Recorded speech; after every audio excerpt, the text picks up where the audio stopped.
Entonces vamos a comenzar nuestra clase, vamos a pedirle al Señor ahora que nos auxilie, que nos ayude a entender su palabra.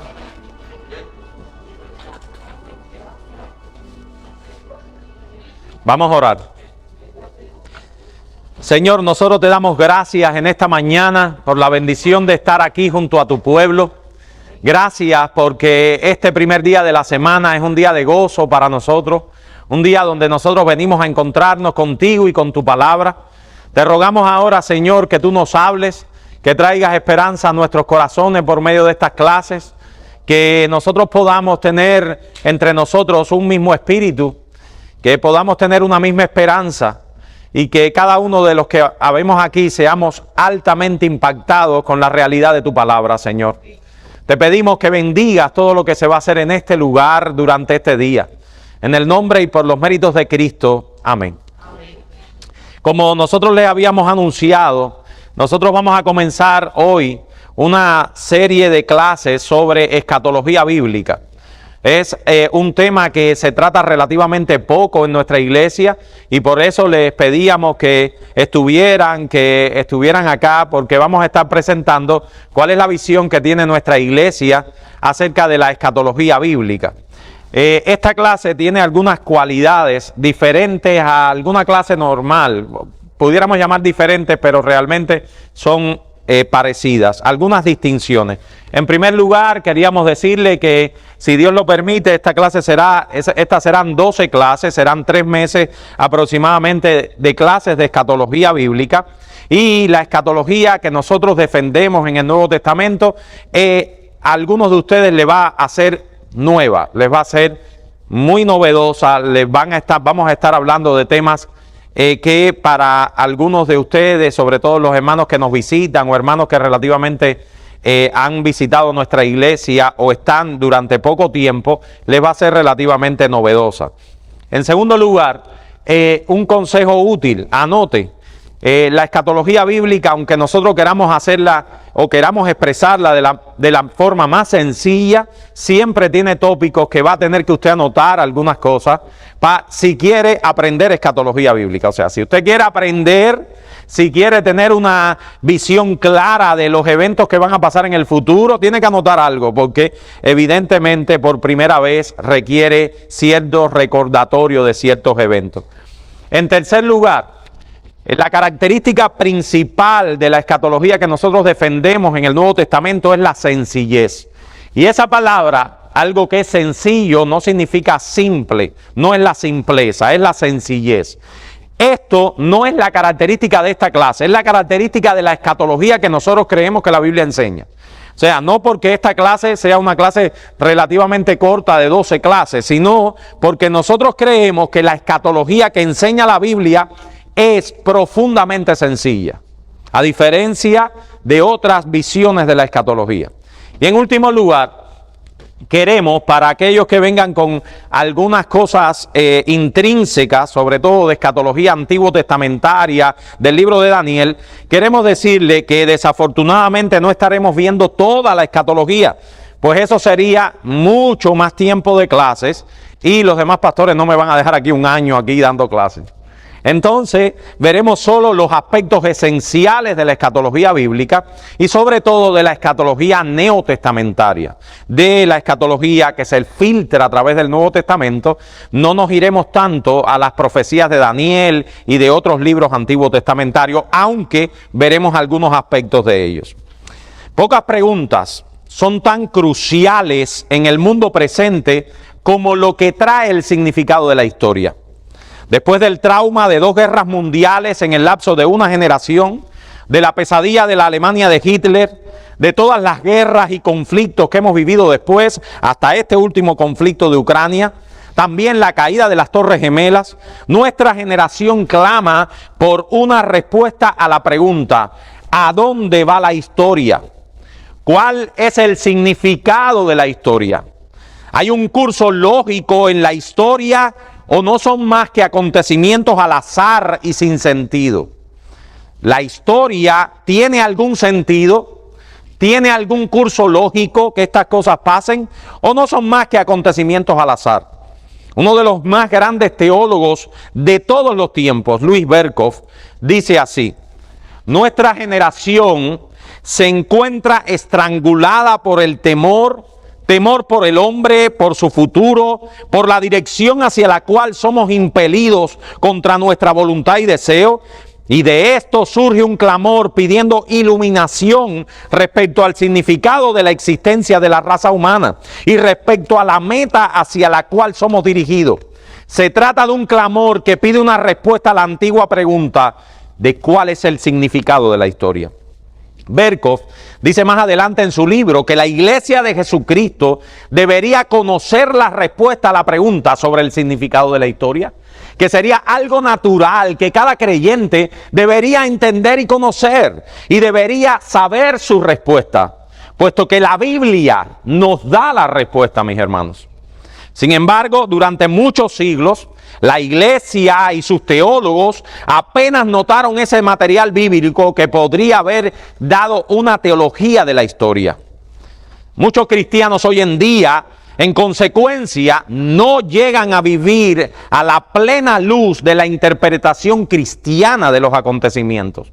Las iglesias cristianas de la actualidad obvian estos temas de la revelación bíblica, y por lo tanto los cristianos de hoy danzan mucho, bailan mucho, pero tienen poca esperanza, porque la escatología es esperanza, y eso lo vamos a demostrar.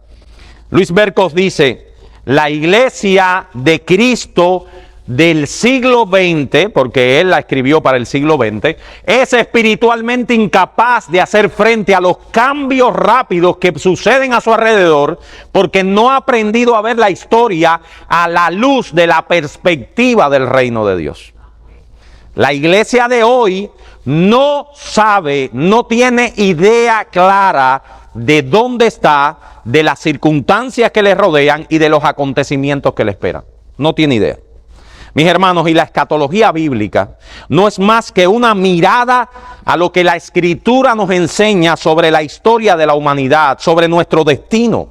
Lo que queremos a partir de hoy, a lo largo de esta serie de clases sobre escatología bíblica, es que aprendamos a ver la historia y su destino como Dios la ha diseñado. Como Dios la ha diseñado.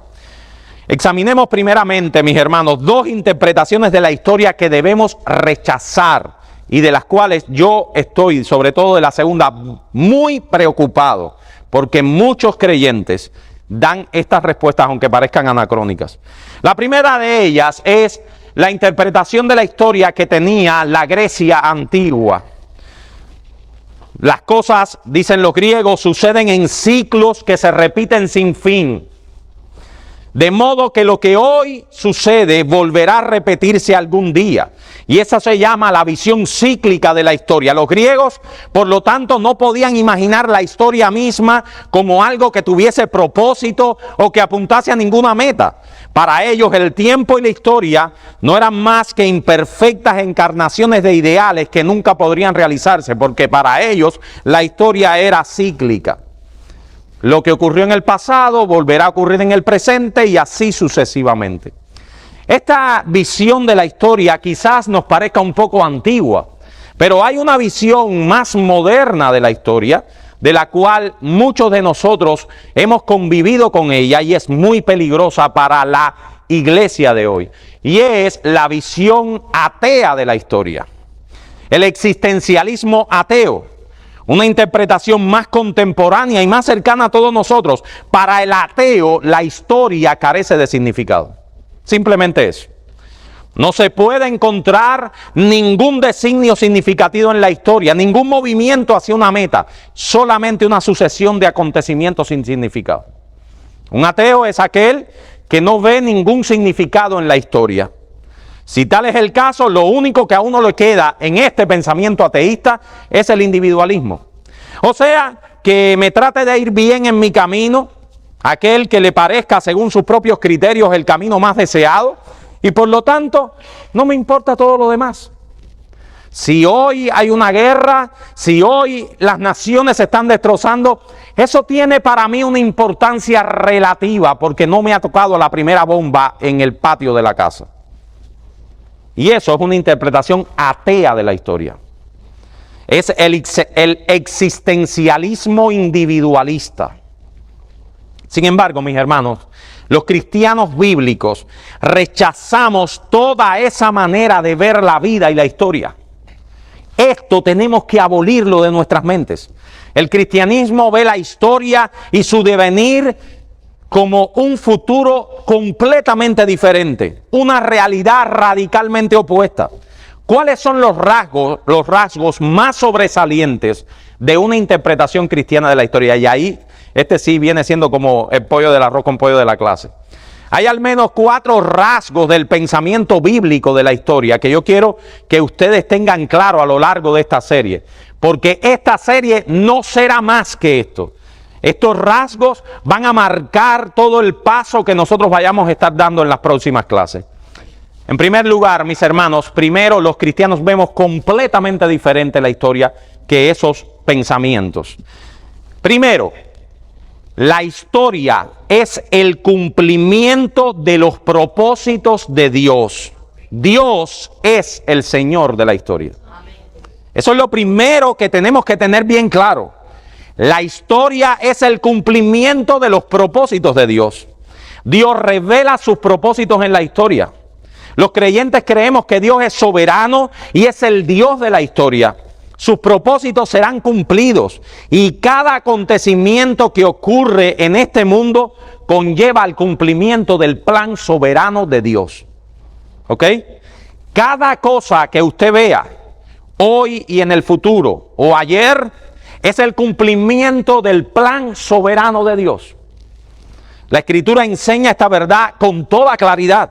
Los escritores del Antiguo Testamento afirmaban que el reino de Dios gobierna todas las cosas. No busquen los textos, pero yo les voy a citar algunos textos a vuelo de pájaro porque quiero centrarme en otras cosas en esta clase. Pero los escritores del Antiguo Testamento afirman que el reino de Dios gobierna todas las cosas. En el Salmo 103:19 dice que Dios gobierna todas las cosas. Inclusive Dios gobierna los reinos de las naciones. Segunda de Crónicas 26. Inclusive Dios inclina el corazón del rey como él quiere. Proverbios 21:1. Por su voluntad, Dios gobierna todo cuanto existe. Los escritores del Nuevo Testamento nos dicen que Dios lleva a cabo todos sus planes según el designio de su voluntad. ¿Dónde dice eso? Que Dios hace todas las cosas según el designio de su voluntad. En Efesios capítulo 1, ¿verdad? Y que Él ha designado los tiempos establecidos para las naciones de la tierra y los lugares precisos en que deben vivir. En Hechos 17:26, Dios es rey y actúa en la historia para llevarla hacia la meta por Él determinada. Hermano, eso tenemos que tenerlo claro. Y yo le pido a Dios que ninguno de nosotros tengamos duda en eso. Todo lo que pasa en la historia, si este presidente está aquí hoy, si este presidente está haciendo lo que está haciendo, si el mundo está como está gobernado por Dios. Dios es el rey de la historia y ellos están cumpliendo los propósitos soberanos de Dios. Eso no implica que ellos son responsables por sus pecados. Eso no implica que ellos son responsables, pero ellos están cumpliendo la voluntad soberana de Dios. Primera cosa, eso es lo primero que enseña la escatología bíblica. En segundo lugar, ustedes saben qué enseña la escatología bíblica. Miren esto. Que Cristo es el centro de la historia. Cristo es el centro de toda la historia. Dice este autor, el carácter y dinamismo exclusivamente históricos del cristianismo son resultado del advenimiento de Cristo, que constituye el hecho central de la historia cristiana. Este hecho es único y no se repite, algo que es cualidad esencial de todo lo histórico y sirve de foco a toda la historia universal. Esto quiere decir, mis hermanos, que la primera venida de Cristo fue el evento más importante de la historia de la humanidad. La primera venida de Cristo fue el suceso más importante de la historia humana. Implica también que este suceso tuvo un significado decisivo para toda la historia subsiguiente y aún para la historia previa. La Biblia, en consecuencia, mis hermanos, nos enseña a ver la historia humana como algo que está completamente dominado por Cristo Jesús.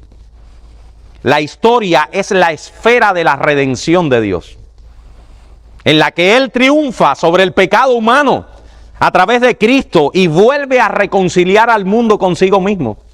Segunda a los Corintios 5:19. Primero, la historia es el resultado del cumplimiento de los propósitos de Dios. Segundo, Cristo es el centro de la historia.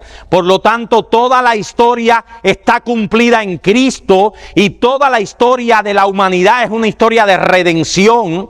Y eso lo vamos a ir viendo poco a poco. Y en tercer lugar, mis hermanos, la nueva era ya ha sido introducida. Qué raro eso, ¿verdad? La nueva era ya ha sido introducida. El creyente neotestamentario vive en una nueva era. ¿Cuál es la nueva era? ¿Cómo dice el Nuevo Testamento la era, el siglo, el tiempo donde nosotros vivimos? ¿Cómo es? Sí, el presente siglo malo, sí, pero ¿cómo le llama a este tiempo en que vivimos? En los últimos días. La nueva era no es más que los últimos días, los días postreros. Nosotros vivimos en la última hora. La persona de Jesucristo forma el misterio y el punto medio de la gran revelación redentora de Dios. Y a partir de la primera venida de Cristo, su muerte y resurrección, nosotros vivimos en el último tiempo. Este pensamiento bíblico nosotros lo vamos a argumentar mucho más profundamente a lo largo de esta serie, pero que creo que es importante que lo tengamos presente. Nosotros vivimos en los últimos días. Y en último lugar, mis hermanos, porque estos 4 puntos van a ser el colofón, o sea, todo lo que nosotros estaremos dando con mucho más detalle. En último lugar, toda la historia avanza hacia una meta: los nuevos cielos y la nueva tierra. Toda la historia, todo lo que Dios está haciendo en la historia es con el objetivo de los nuevos cielos y la nueva tierra. Si bien Cristo ha introducido la nueva era, el último tiempo, la consumación final de esta era está en el futuro. Es por ello que la Biblia ve la historia como avanzando hacia una meta ordenada por Dios. Hermanos, esa es la manera bíblica de ver la historia pasada, de ver la historia presente y de ver la historia futura. Y si nosotros tenemos claros los pormenores de estos principios, nosotros vamos a tener claro qué es la escatología bíblica. Hermanos, con esta introducción, que es todavía una introducción, hemos anunciado el gran tema de esta serie de clases, que es la escatología. Y pudiéramos decir entonces que escatología es un concepto bueno, sencillo, barato de escatología. Barato porque sale gratis, de escatología. Dios llevando a cabo sus planes en la historia para cumplir sus propósitos y que ésta culmine en el futuro glorioso que Él tiene preparado para su pueblo. Eso es escatología. Es Dios llevando a cabo sus planes para que esos planes culminen en el futuro glorioso que Él tiene preparado para su pueblo. Por lo tanto, mis hermanos, eso va a mover nuestra mente.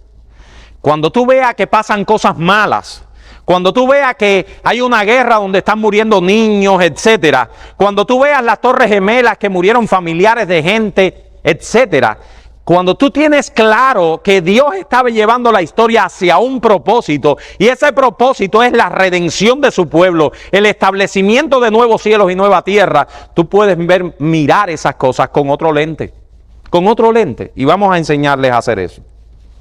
¿Qué es la escatología bíblica, mis hermanos?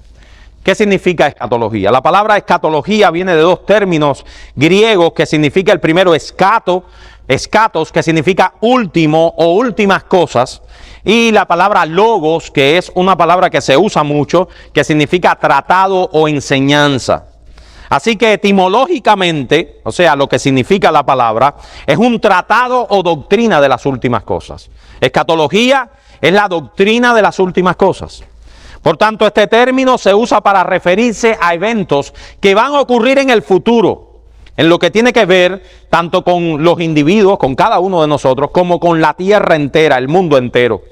Así que hablamos de escatología cristiana, nos referimos entonces al estudio de las últimas cosas, también llamado profecía bíblica.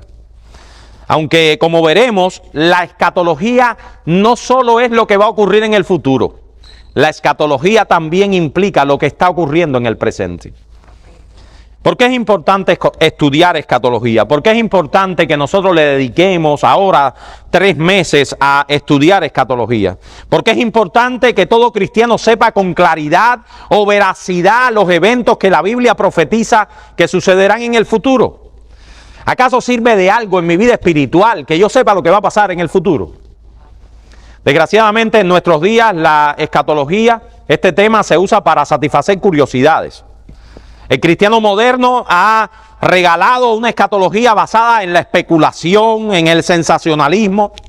Podemos llamarlo una escatología de mercado lista para ser servida. Con mucha tristeza vi en estos días como un hombre que para mí era un hombre bastante ortodoxo, se llama Alducín de apellido, cómo se puso a profetizar el fin del mundo de esa manera alocada en medio de un canal de televisión ahí.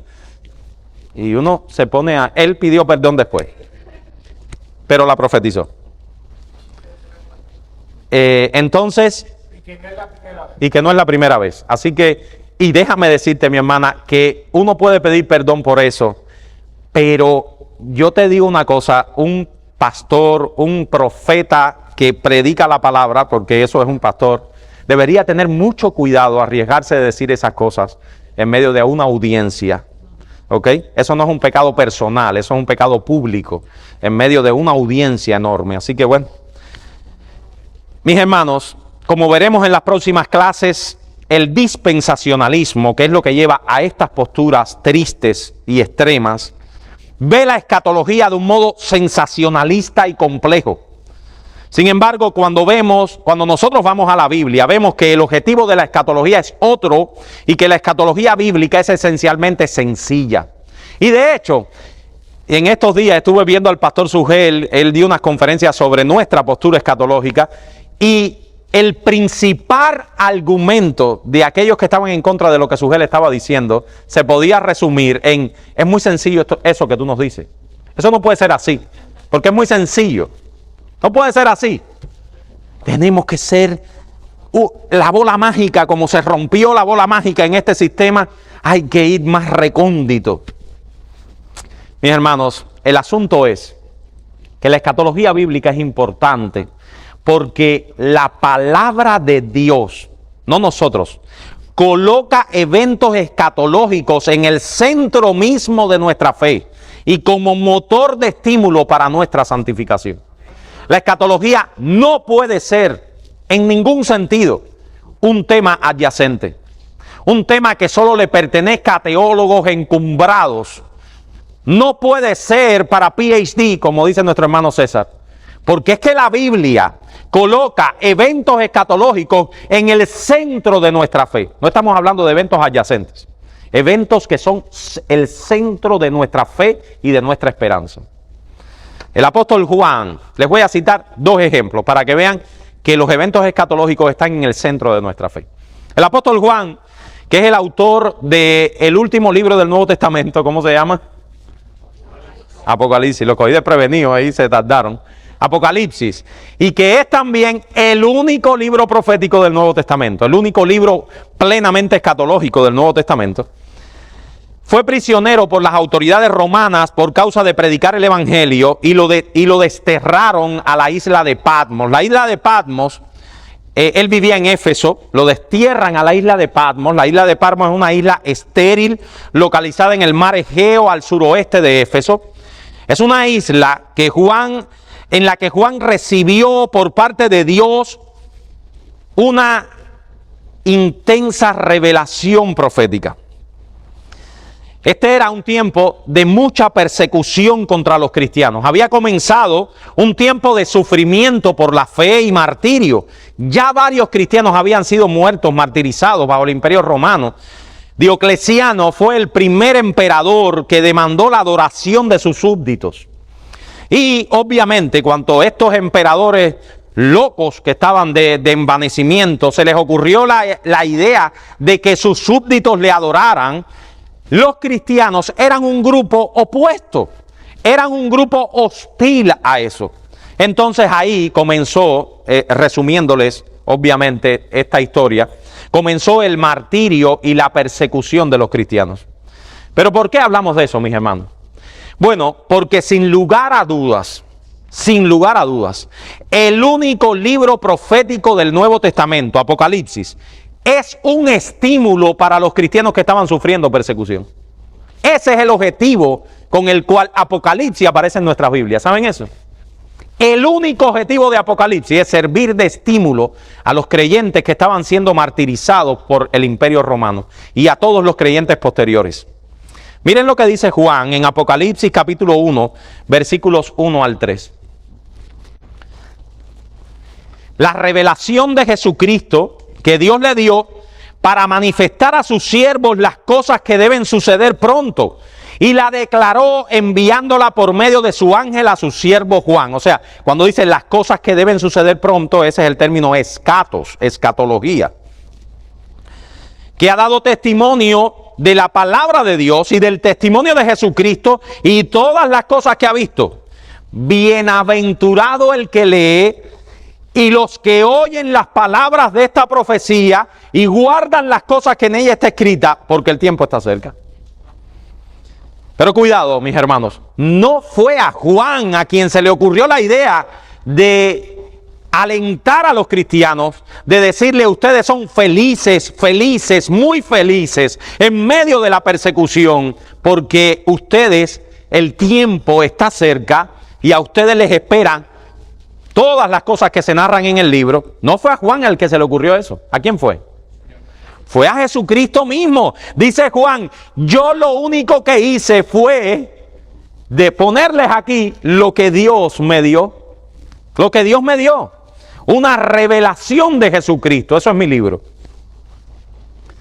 Apocalipsis capítulo 1, versículos 10 al 13 dice: yo estaba en el Espíritu en el día del Señor y oí detrás de mí una gran voz como de trompeta que decía: yo soy el Alfa y la Omega, el primero y el último. Escribe en un libro lo que ves y envíalos a las 7 iglesias que están en Asia, a Éfeso, Esmirna, Pérgamo, Tiatira, Sardis, Filadelfia y Laodicea. Jesús mismo es el que alentó a aquellos cristianos en medio de su martirio por medio de esta carta. En otras palabras, Jesús les dijo: no teman, manténganse firmes, sean fieles. Eso lo dice después en el mensaje a las iglesias. Jesucristo vendrá, los muertos serán resucitados y esos que hoy los ultrajan y persiguen, esos que hoy los martirizan, tendrán que presentarse delante de Dios en juicio y serán castigados eternamente. Pero para ustedes está preparada la corona de vida, la nueva tierra y el nuevo cielo. Eso es el mensaje de Apocalipsis. Dice John MacArthur: a esas iglesias Apocalipsis proveyó un mensaje de esperanza. Dios está en control soberano de todos los acontecimientos de la historia. Y aunque frecuentemente el mal parece haber inundado todo y los hombres impíos parecen muy poderosos, su condenación definitiva es cierta. Cristo vendrá en gloria para juzgar y gobernar. Ese es el gran objetivo de Apocalipsis. Y todo ese lenguaje aparentemente difícil tiene ese propósito: producir esperanza, estímulo para nuestra santificación. Les pongo otro ejemplo más, para que vean que la escatología está en el mismo centro de nuestra esperanza. Pedro fue martirizado en Roma por su fe bajo las garras de otro emperador, de Nerón, en el año 67 o 68, pero antes de su muerte, Pedro escribe la segunda carta de Pedro. Todos los que saben de la Biblia están de acuerdo que segunda de Pedro es su carta final. Y en esa última carta, su última posibilidad de dejar enseñanzas a los cristianos, Pedro les exhorta a mantenerse fieles, a no dejarse mover de su fe, a sufrir si fuera necesario por ella. Pero vemos, ¿cuál es el estímulo que les da? O sea, Pedro les dice: yo ya me voy, ya yo estoy listo, ya yo voy a ser martirizado, pero manténganse fieles, sufran por causa de la fe, no se dejen mover de esa fe inquebrantable. Sin embargo, ¿cuál es la razón por la que deben hacer eso? ¿Algún hermano que me lea este texto? ¿Está ahí? Pues donde todas estas cosas han de ser deshechas, ¿cómo deben vosotros andar en santa y piadosa manera de vivir, esperando y apresurándoos para la venida del día de Dios, en el cual los cielos encendiéndose serán deshechos, y los elementos siendo quemados se fundirán? Pero nosotros esperamos según su promesa cielo y tierra nueva, en los cuales mora la justicia. Amén, mis hermanos. Amén. Esa es la razón por la que debemos mantenernos fieles. Esa es la razón. Una razón plenamente escatológica. Hermanos, con estos ejemplos lo que queremos decir es que la escatología bíblica no es para satisfacer curiosidades de nadie. No es sensacionalista, no es una bola mágica para predecir el futuro. Dios nos ha dejado lo que acontecerá en los tiempos finales para provocar en nosotros estos tres objetivos. Estos son sus objetivos. En primer lugar, disculpen los dibujos, esos dibujos, a mí se me ocurren esos dibujos, yo no sé ni cómo, pero bueno, o sea, no se me ocurren a mí, los pongo de esperanza en medio del sufrimiento. En segundo lugar, firmeza en nuestra fe. Y en tercer lugar, empeño en nuestra santificación. Hermanos, toda la escatología bíblica tiene como objetivo esperanza en medio del sufrimiento, firmeza en nuestra fe y empeño en nuestra santificación. Dice este autor cristiano, desde principio a fin, y no solo en el epílogo es en el final, ¿verdad? El epílogo es el final. El cristianismo es escatología, es esperanza, mirando y moviéndose hacia adelante y por ello también cambiando y transformando el presente. Lo escatológico no es un solo elemento del cristianismo, sino que es el centro de la misma fe cristiana, la clave en que se armoniza todo en ella. Por eso la escatología no puede ser, en realidad, solo una parte de la doctrina cristiana. Por el contrario, el carácter de toda proclamación cristiana, de toda existencia cristiana y de la iglesia entera tiene una orientación escatológica. Si estas clases, mis hermanos, no producen en nosotros estas tres cosas, no producen en nosotros esto, no producen en nosotros ser mejores creyentes, más apasionados por Cristo, más celosos en agradarle, más esperanzados en el sufrimiento, más gozosos en nuestro peregrinaje, entonces lo que estaremos dando no es escatología bíblica, será otra cosa. Porque la verdadera profecía bíblica tiene como objetivo esto. Esto y nada más. Este es el objetivo de la profecía bíblica. ¿Hasta aquí alguien tiene alguna duda, algún comentario, algo que decirnos? Porque vamos ahora a pasar un poco más a contenido. No solamente el primer punto, esperanza en medio del sufrimiento, pudiéramos decir esperanza en medio de la realidad de tener que vivir en un mundo caído. Amén. Es lo que nos trae el sufrimiento. Es lo que nos trae sufrimiento, exactamente. Sí, y eso lo veremos. Veremos por qué este mundo está caído, cuál es la esperanza que el cristiano puede tener en medio de este mundo caído. Así mismo es. Más, hermanos, habiendo hecho esta introducción, cuál es la importancia de la escatología, los objetivos de la escatología, vamos a pasar un poco más al contenido de la escatología. En primer lugar, quiero traerles cuáles son las ramas de la escatología bíblica, que estaremos hablando en este tiempo de escuela dominical, y esto verdaderamente es una escuela, es un curso. ¿Cuáles son las ramas de la influencia de la escatología bíblica? En primer lugar, nosotros estaremos hablando de acuerdo a las esferas de influencia. La escatología tiene una rama individual. O sea, nosotros vamos a estar viendo qué le pasará a los creyentes y qué le pasará a los inconversos, a los no creyentes. ¿Qué eventos escatológicos marcan estos dos clases o tipos de personas que la Biblia misma divide la humanidad? En segundo lugar, vamos a hablar de una escatología general, o sea, ¿qué le ocurrirá a la tierra entera, a las cosas creadas que nos circunden en el futuro también?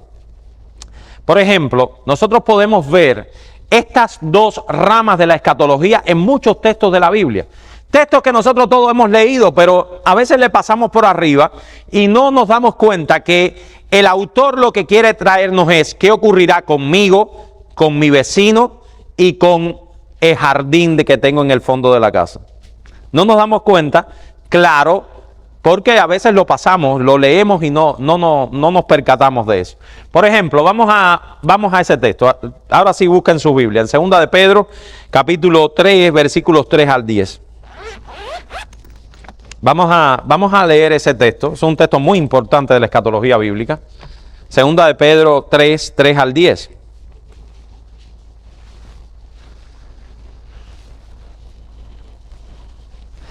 Miren, y los textos que vamos a estar dando son textos que sería bueno que los guardaran, porque son los textos que más luz nos dan sobre la escatología bíblica.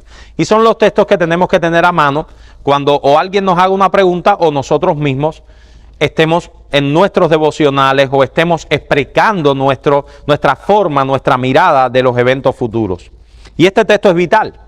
Este texto es vital. 2 de Pedro, capítulo 3, versículos 3 al 10. Algún hermano que lo lea y yo voy haciendo algunas paradas para que vean acá qué Pedro nos está diciendo en esta segunda carta.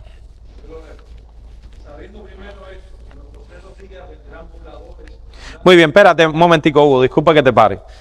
¿Qué son los postreros días? Es lo primero que tenemos que tener claro ahí en el texto. ¿Qué es los postreros días?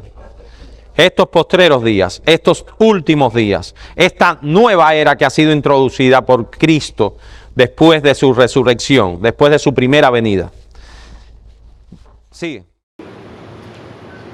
En los postreros días vendrán burladores, andando según sus propias concupiscencias, y diciendo, ¿dónde está la promesa de su advenimiento? ¿Qué advenimiento es ese, hermano?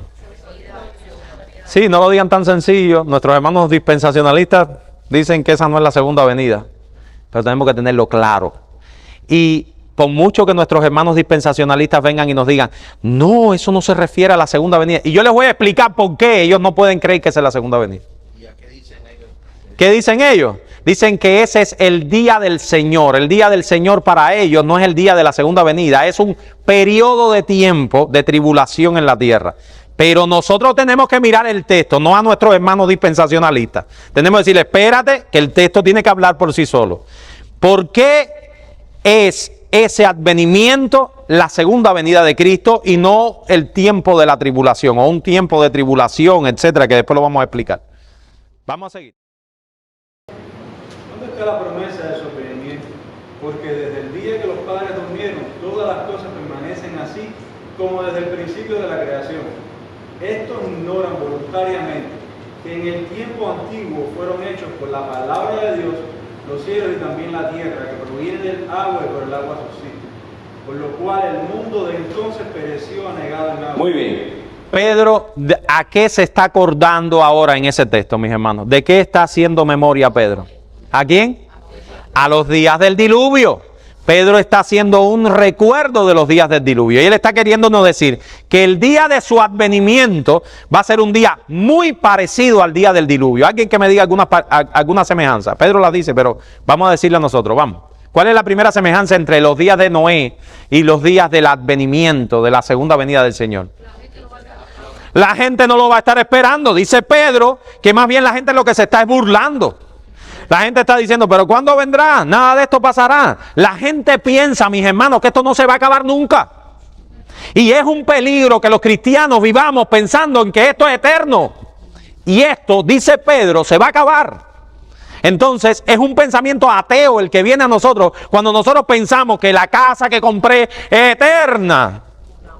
Y que yo priorizo la casa, priorizo el arreglo, la piscina, el baño, no sé qué más. O mi carrera o mis estudios por encima del reino de Dios, que ese sí es eterno, es lo que Pedro está diciendo. Le dicen que estaban comiendo y bebiendo, casándose y dándose en casamiento. Exactamente. Cosas cotidianas. Ese es el pensamiento natural de Pedro. Pedro nos está diciendo aquí que de esa misma manera de los días de Noé, así mismo la gente va a ver venir el advenimiento de Cristo. El advenimiento de Cristo, ¿qué implica en 2 de Pedro? Implica lo mismo que Noé en el arca. ¿Qué implica? Juicio. Amén. Destrucción. Miren, vamos a seguir leyendo. Vamos. Pero los cielos y la tierra que existen ahora están reservados por la misma palabra, guardados para el fuego en el día del juicio y de la perdición de los hombres impíos. Mas, oh amados, no ignoréis esto, que para con el Señor un día es como 1000 años y 1000 años como un día. El Señor no retarda su promesa, según algunos la tienen por tardanza, sino que es paciente para con nosotros, no queriendo que ninguno perezca, sino que todos procedan al arrepentimiento. Pero el día del Señor vendrá como ladrón en la noche, en el cual los cielos pasarán con grande estruendo. Un momento. Para los que sepan algo de dispensacionalismo, ¿por qué el día del Señor, aunque yo lo veo tan claro, ¿verdad? El advenimiento que viene alguien, el día del Señor, obviamente el Señor vendrá como un ladrón que nadie lo espera. ¿Por qué los dispensacistas no pueden creer que ese día del Señor es la segunda venida? Porque en su esquema, ¿cómo vendrá el Señor? ¿Cómo vendrá el Señor? La primera de la segunda venida. ¿Cuál es la primera? En un rapto secreto. ¿Y qué pasará? No va a pasar juicio. Pedro dice, en el cual los cielos pasarán con gran estruendo. O sea, Pedro está diciendo, cuando el Señor venga por segunda vez, los cielos pasarán con gran estruendo. Oye, mi hermano, no me digas a mí entonces que nos vamos a desaparecer 2 o 3 y los demás van a seguir viviendo aquí. No, esa venida es que, en Pedro, ¿qué es? Es de juicio, pero es que altamente manifiesta. Es una venida que no es oculta. Ese término de ladrón en la noche no implica que es oculto. ¿Qué implica? En el texto, hermano, que es sorpresivo.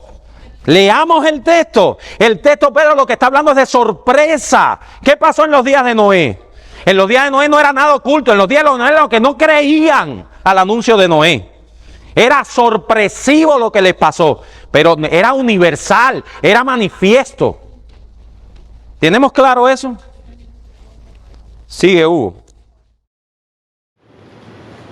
Pero el día del Señor vendrá como ladrón en la noche, en el cual los cielos pasarán con grande estruendo, y los elementos ardiendo serán deshechos, y la tierra y las obras que en ella hay serán quemadas. Obviamente, hermano. Obviamente, aquí no hay que ir a ningún seminario teológico para entender esas sencillas palabras. Pedro dice, esa cumbancha se les va a acabar. Se les va a acabar. Créanlo o no lo crean. Va a ser manifiesta de tal manera que ustedes recibirán repercusiones de esa segunda venida. Una escatología individual. Juicio para ustedes. Vida eterna para los creyentes. Pero también una repercusión general. ¿Qué cosa es? Que todo lo que ven será deshecho. La tierra, las obras que ven será deshecha. Así mismo como en los días de Noé. En este pasaje se presentan entonces entrecruzados los efectos de la segunda venida, tanto para los seres humanos como para el resto de la creación. En eso nosotros creemos y vamos a ver con algún detalle en una escatología individual y una escatología también general a la tierra entera. Pero también la escatología bíblica se puede entender atendiendo al tiempo de la realización de los eventos. Existe, mis hermanos, y lo van a ver, ahora les va a parecer rarísimo, pero lo vamos a entender, una escatología inaugurada, porque nosotros ya vivimos en un tiempo escatológico y también tenemos una escatología futura, Vivimos en el tiempo escatológico profetizado en el Antiguo Testamento. Dice Antonio Joquema en su libro La Biblia y el futuro, voy a darle un poquito rápido porque no me va a alcanzar. Debemos insistir en que el mensaje de la escatología bíblica se verá seriamente empobrecido si no incorporamos el mismo al estado presente del creyente, a la fase presente, al actual reino de Dios. En otras palabras, una escatología bíblica de alcance total debe incluir tanto lo que podríamos llamar escatología inaugurada como escatología futura. ¿Qué estamos diciendo? Estamos diciendo, mis hermanos, una cosa, una verdad increíble y hermosa. No se atormente, es una verdad hermosa. Nosotros vivimos hoy en un tiempo que añoraron vivir los profetas del Antiguo Testamento. Nosotros vivimos en el cumplimiento de una escatología. Esa es la grandeza de la palabra, que la palabra nunca se ha equivocado. La Biblia misma en el Antiguo Testamento ha profetizado nuestros días, días que nosotros vemos como normales. Bueno, esos días han sido profetizados ya por los profetas del Antiguo Testamento. Vamos a hacer un estudio rápido, pero un estudio que yo les aseguro que les va a encantar, porque a mí me encantó cuando lo descubrí. Comenzaremos con la perspectiva bíblica del Redentor que ha de venir. La Biblia entera, mis hermanos, es una historia de redención. Y así es como debemos leer las Escrituras, con un hilo redentor. Es una historia de redención. Ahora, la Biblia desde sus mismos inicios, desde los mismos inicios de la humanidad, nos presenta una profecía. La más grande de todas las profecías. ¿Cuál es? ¿Alguien se sabe el texto? ¿Cuál es la más grande de todas las profecías que se presentan en la Biblia? Porque es la primera, ¿no? ¿Cuál es? Es Génesis 3:15, ¿verdad? Génesis 3:15 es una profecía que Dios le dio allí. ¿Y Dios se la dio a quién? ¿A quién Dios le dio esta profecía? Siempre decimos a Eva, pero sin embargo, mis hermanos, madre, ya estoy yo contradiciendo al pastor. Fue al diablo al que Dios le dio esa profecía. Vamos a leerlo. Lo voy a decir más bajito porque también esto no se puede gritar porque dice el texto, no porque diga yo ni nada de eso. Dice, y pondré enemistad entre ti y la mujer. ¿Quién es ti? Entre tu simiente y la simiente suya. Le estaba hablando a la serpiente. Esta te herirá en la cabeza, a ti te herirá en la cabeza, y tú la herirás en el calcañar. Obviamente no está mal decir a la mujer, hermano, eso es para ser un poco quisquilloso, la mujer estaba ahí delante, ¿no?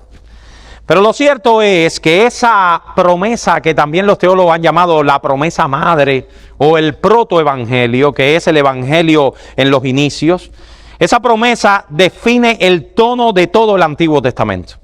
El Antiguo Testamento no es más que el desarrollo de esa promesa, la cual es identificada obviamente al que se le hizo la promesa, a ese agente de Satanás, en Apocalipsis 12:9 y 22 como el mismo diablo a Satanás. La enemistad introducida entre la humanidad y la serpiente implica que Dios, que es también enemigo de la serpiente, será en un sentido amigo del hombre.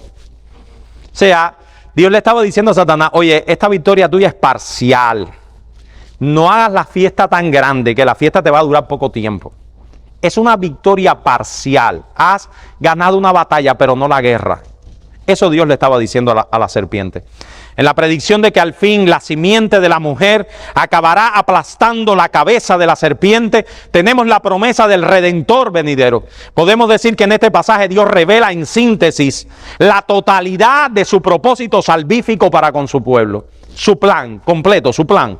La posterior historia de la redención es el desarrollo del contenido de esta promesa madre o de este protoevangelio. Y a partir de ese momento toda la revelación del Antiguo Testamento mira y señala hacia adelante ansiosamente. ¿Qué es lo que hace el Antiguo Testamento? Anticipa o ansiosamente profetiza al Redentor prometido en esa promesa. ¿Cómo lo vemos? En Génesis 3:15, la simiente de la mujer, el Redentor es llamado la simiente de la mujer, así, en sentido general. O sea, ¿qué podemos entender de ese sencillo protoevangelio? Que la simiente, ¿qué será? ¿Un ángel? Cristo es más adelante. Aquí. Exactamente, mi hermano. Eso era lo que tenía que entender Eva en ese momento. Eva y Adán tenían que entender que el que los redimiría sería un nacido de mujer, un hombre, un ser humano, vendría como fruto de mujer. En Génesis 22:18 nos da un detalle más. ¿Qué nos dice Génesis 22:18?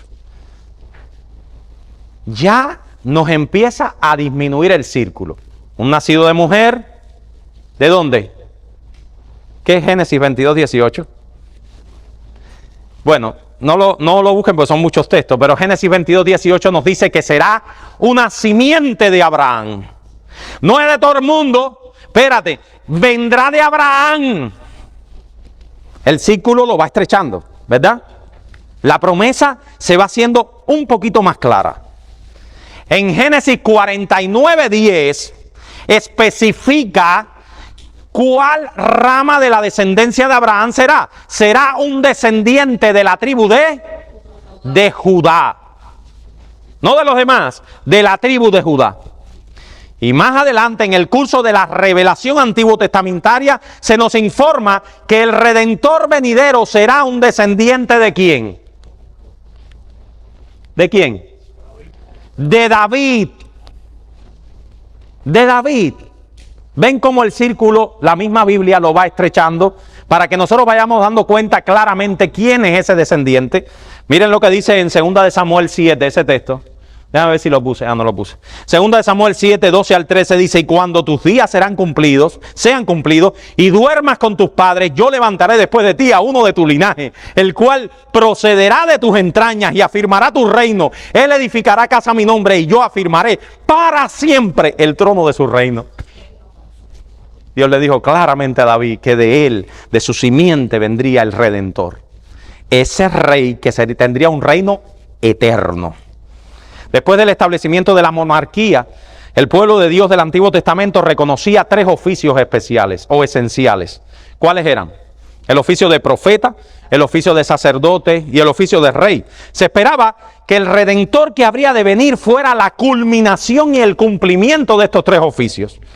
Él iba a ser un gran profeta.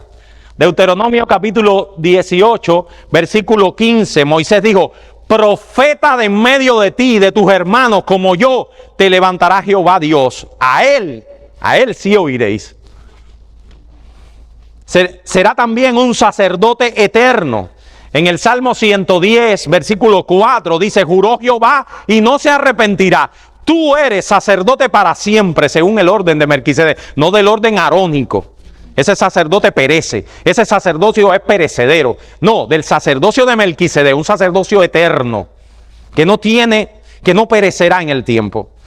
Y además, Dios nos dice que también en ese Mesías, en ese Redentor, se cumple el oficio de rey. En Zacarías 9:9 dice: alégrate mucho, hija de Sión, da voces de júbilo, hija de Jerusalén. He aquí tu rey vendrá a ti. El creyente está ya en esa era escatológica anticipada por los profetas del Antiguo Testamento. Y en Daniel capítulo 7, versículos 13 al 14, se nos dan algunas características más de ese Redentor. Miraba yo en la visión de noche y aquí con las nubes del cielo venía uno como... Si lo buscaran, hermanos, se dieran cuenta que todas estas promesas se reúnen en Daniel de una manera maravillosa. Miren para que vean, Daniel 7, 13 al 14, en ese libro profético también. Dice: miraba yo, no puedo perder mucho tiempo porque me queda. Miraba yo en la visión de la noche y aquí con las nubes del cielo venía uno como un hijo de hombre.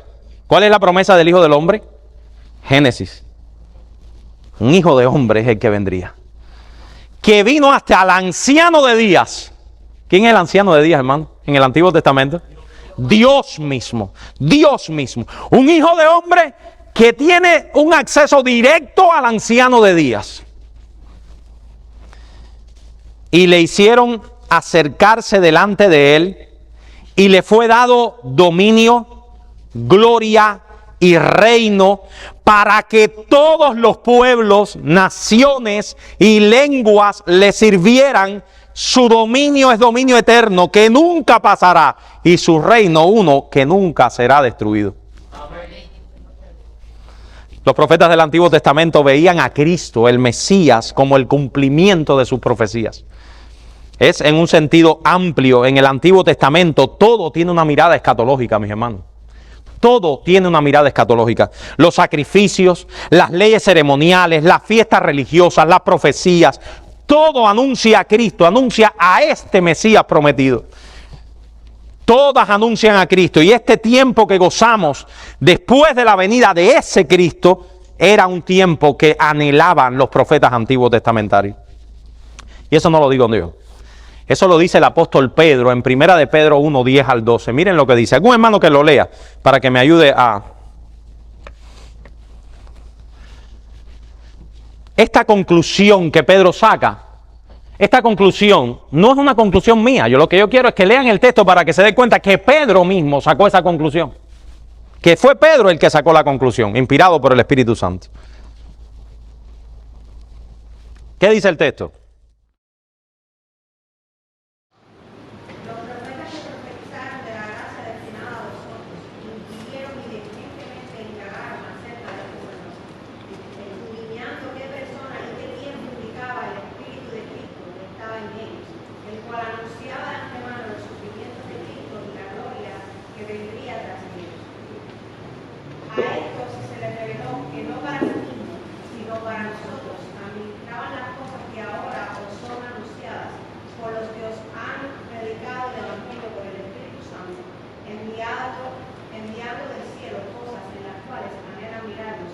Hermano, ese texto es clarísimo. Dice que los profetas del Antiguo Testamento, ellos, ¿qué hicieron? Ellos inquirieron, diligentemente indagaron acerca de esta salvación. ¿Qué es esta salvación en Pedro? Acuérdense, hay que leer siempre en el contexto. Escudriñaban qué persona y qué tiempo indicaba el Espíritu de quién? De Cristo que estaba en ellos. Wow, el Espíritu de Cristo era el que les revelaba a ellos el tiempo y la persona que era Cristo. El cual, todo lo que ellos hicieron fue anunciar de antemano los sufrimientos de Cristo, la gloria que vendría tras ellos, gloria que ellos no disfrutarían, porque dice que a esto se les reveló también, con la misma revelación. ¿Tú te imaginas qué tristeza?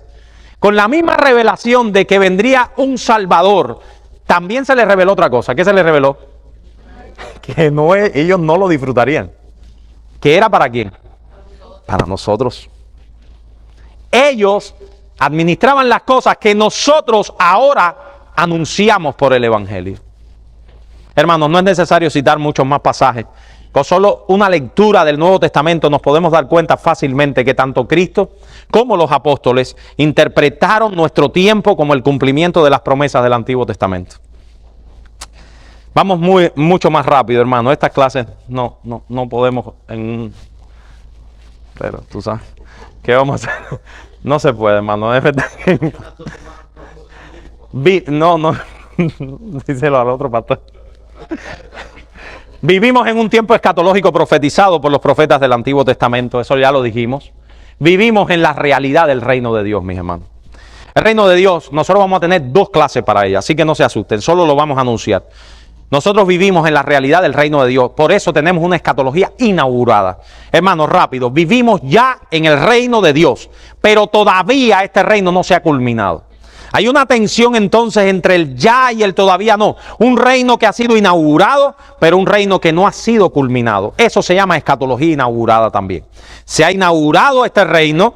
Jesús lo dijo claramente en Mateo 12, 28, en Mateo capítulo 13, versículo 31, que Él mismo inauguró el reino de Dios. Ese concepto complejísimo antiguo testamentario del reino de Dios fue introducido por el Mesías. El Mesías trajo el reino de Dios, un reino en el que vivimos, porque la iglesia es un reino con un rey, mis hermanos, un reino que no tendrá fin, que nadie podrá destruir. Olvídese de eso. La iglesia nadie la podrá destruir. Somos un reino profetizado para esperar al Mesías por segunda vez, en el cual culminarán todas las bendiciones de este reino que han sido inauguradas. Por lo tanto, nadie podrá contra la iglesia por más que se empeñen. Este reino se presenta en las Escrituras como una tensión entre el ya y el todavía no. Por tanto, el reino, mis hermanos, es una realidad presente. Bueno, estos son los textos, no los puedo leer, después los vamos a leer cuando veamos lo del reino. El reino es una realidad presente, una realidad en la que ya estamos, pero sin embargo es una realidad también inconclusa, una realidad futura. Entonces en el Nuevo Testamento vamos a encontrar que el reino se presenta como algo que ya tenemos, pero también en otras ocasiones se presenta como algo que esperamos. ¿Ok? No se confundan. Cuando vean esos textos de que el reino es algo que esperamos, vean los demás que hablan del reino que ya tenemos. Entonces podemos darnos cuenta que el reino es una realidad presente, pero también una realidad escatológica futura. Lo vamos a ver. Por ejemplo, les voy a citar algunos ejemplos cotidianos. Ya estamos gozando de las bendiciones de ser parte del reino. Nosotros oramos directamente a Dios. Eso es una bendición de ser parte de este reino. Dios nos escucha directamente. Dios es nuestro Padre, Él se llama a sí mismo nuestro Padre.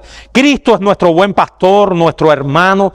Cristo ya ha derrotado el imperio del pecado y de Satanás. Por lo tanto, nosotros tenemos todas las garras para luchar contra nuestros pecados. Pero este reino todavía es una realidad futura. No se ha consumado la más grande de las bendiciones, que es llevarnos a su reino celestial, donde viviremos ya sin la presencia del pecado. Por lo tanto, hay un ya, pero todavía no ha terminado. Todavía es un reino que está en pleno desarrollo. Les traje una frase de Joquema, pero yo creo que es lo mismo que les he dicho. El creyente en Jesucristo, por tanto, está en el reino de Dios en el presente momento, disfrutando de sus bendiciones, pero también al mismo tiempo se da cuenta que el reino, este presente ahora, es un estado solamente provisional en desarrollo. El reino es a la vez presente y futuro. Y es en ese sentido que nosotros entonces hablamos de escatología inaugurada, profetizada en el Antiguo Testamento, inaugurada por Jesucristo mismo, y también hablamos de una escatología futura, donde todavía nos esperan cosas en el futuro. Hasta aquí, mis hermanos, nosotros hemos tratado esta clase introductoria donde yo quise traerle aspectos generales de la escatología para que ya sus mentes vayan pensando en estas cosas. Así que hasta ahora, hasta aquí, esta clase introductoria de nuestra serie de escatología, no queremos terminar. Por eso me apuré, sin antes repetir nuevamente el objetivo fundamental de nuestra serie. Tampoco queremos, hermanos, Primera Tesalonicenses, ese texto me encanta. Primera Tesalonicenses 4, que el pastor Joel nos predicó. Primera Tesalonicenses 4:13 dice: tampoco queremos, hermanos, que ignoréis acerca de los que duermen, para que no se entristezcáis como los otros que no tienen esperanza. No se entristezcan como los que no tienen esperanza. Nosotros estamos viviendo tiempos difíciles, tiempos de injusticia, tiempos de dificultades. Vivimos un mundo donde vemos a nuestros hermanos partir, pero nosotros tenemos la esperanza clara y vívida que Dios reina en medio de este reino y que Él llevará este reino a la consumación final, donde veremos a nuestros hermanos que han partido. Mis hermanos, que este conocimiento sirva de aliento para mantenernos fieles al Señor. Porque dice este pasaje en Primera Tesalonicense que, entre otras muchas cosas, los cristianos no morimos. ¿Los cristianos qué hacemos? Dormimos. Los cristianos dormimos. La muerte no se apodera de nosotros. Cristo nos levantará para estar con Él para siempre. Y esto lo veremos a lo largo de esta serie. Alentémonos unos a otros con estas palabras. Alentémonos. Y si usted tiene alguna pregunta, sé que la clase es introductoria, en el buzón de las ofrendas. Usted la pone junto con su ofrenda, pone la pregunta y nosotros después le daremos respuesta. Vamos a orar, hermanos, y damos gracias a Dios porque podemos estudiar su palabra y llenarnos de aliento con estas cosas. Vamos a pedirle a nuestro hermano Hugo que tenga este momento de oración. Amante y poderoso Padre Celestial, gracias, Señor, por el reino inaugurado, por el reino, Señor, que será consumado, Señor, con tu segunda y gloriosa venida.